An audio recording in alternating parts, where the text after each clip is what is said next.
all my students in biological science. This is our lesson for today. From the syllabus, it's written that we're gonna study about how scientists work and then the science of biology. So this is a continuation of our previous lesson, if you still remember. Okay, let us begin with what is the so-called nature of science? We are specifically talking about the biology. And what do you mean by biology? It is the science of life or the study of living organisms. Now, actually, living organisms are classified into 5. So I'm sure some of you know that already. We have the so-called kingdom plants, animals, we call it fungi or fungi, and we also have the protists and the monarchs or the monera. So those are previously studied during your secondary days. We will just add on top of that as we go on further with our discussion. Now, when it comes to the nature of science, just like what I am telling you, it enables us to explore the mysteries of life. Mysteries of life. So, life is a mystery. Yes, it's true. We never know when it will end, or we didn't never know where did it start or where did it started. All we know is we believe in 2 theories. The theory of the divine creation and the theory of evolution.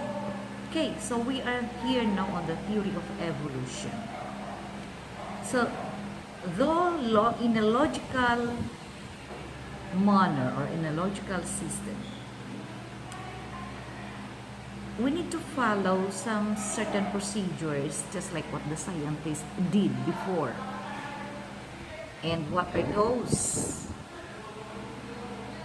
To make it short, we call that one as the scientific method. Scientific method, we use different processes. Number 1, we have the process of observing or observation. Number 2, we have the process of questioning. Number 3, we have the experimentation or experimenting. And then from there, we can come up with a body of knowledge. So please do not forget also what is meant by science. Science, which is very common to us, a systematized body of knowledge based on the different processes. Okay, that will eventually lead to the conclusion that can be given to the community and can turn as a theory, a principle, or a laws. Yes.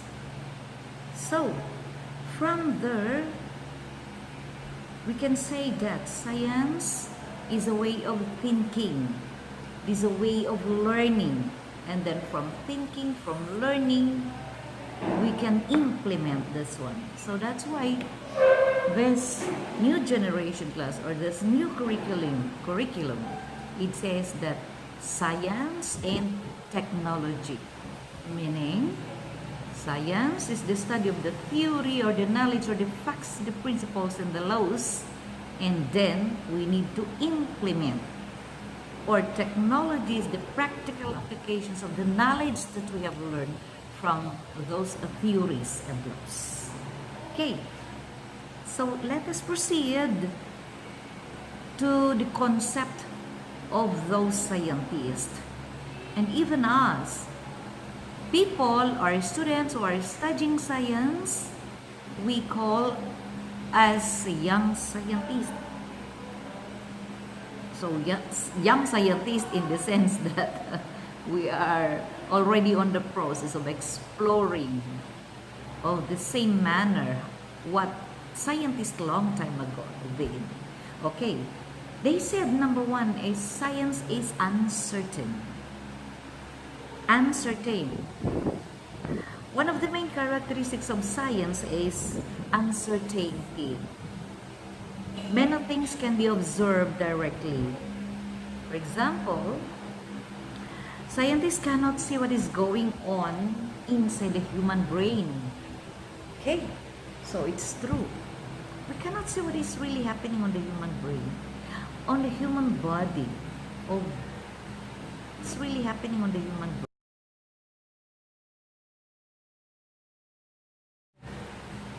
Plants and animals even.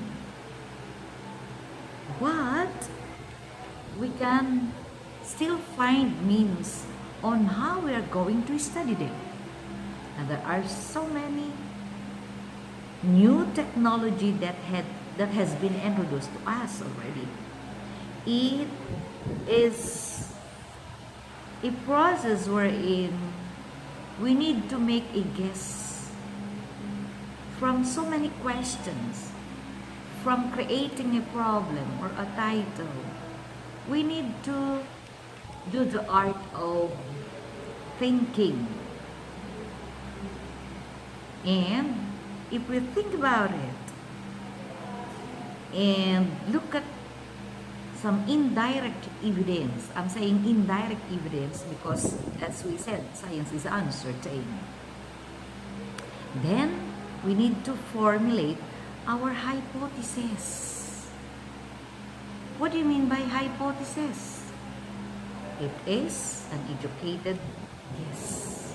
Educated, quoted.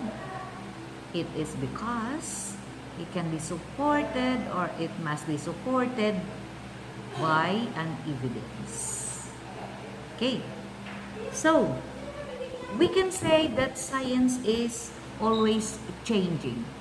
Every now and then, yes,